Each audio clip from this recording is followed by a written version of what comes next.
Cela n'a rien d'officiel, les spécialistes administratifs vous diront que rien n'est encore fait, mais on est bien parti pour tuer le compte personnel de formation en vous le faisant payer. Allez, on débrief.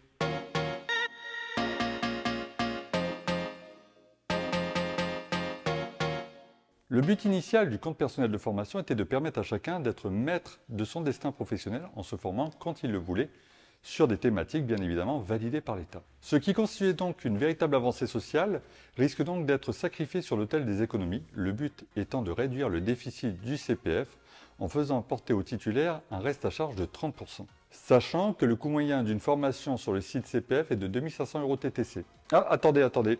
On me dit dans l'oreillette que c'est bien plus cher qu'une formation interentreprise chez Calligram. On dit ça, on dit rien. Cela veut dire que vous auriez un reste à charge de 750 € TTC. Ça fait cher les Oreos. En seraient exonérés les demandeurs d'emploi bien évidemment, mais aussi les salariés qui pourraient faire porter ce reste à charge auprès de leur employeur. Autant dire qu'on revient au mécanisme du droit individuel de formation, le fameux DIF, où vous ne pouviez pas faire de formation sans l'aval de votre employeur. L'État veut donc réduire les dépenses du CPF et avait notamment sorti ces derniers mois une application qui s'appelle l'identité numérique, qui est une espèce de parcours du combattant quand vous voulez utiliser votre propre CPF.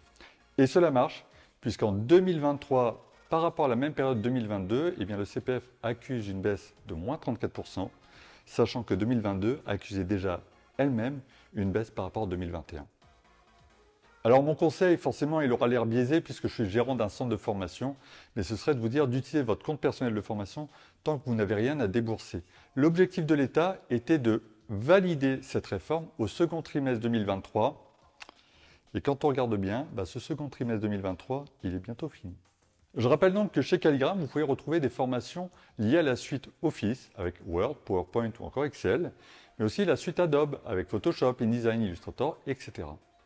Et quoi que l'on en pense, la formation continue n'est pas une option. Surtout pas dans une période où l'intelligence artificielle est en train de rebattre les cartes des métiers de la communication.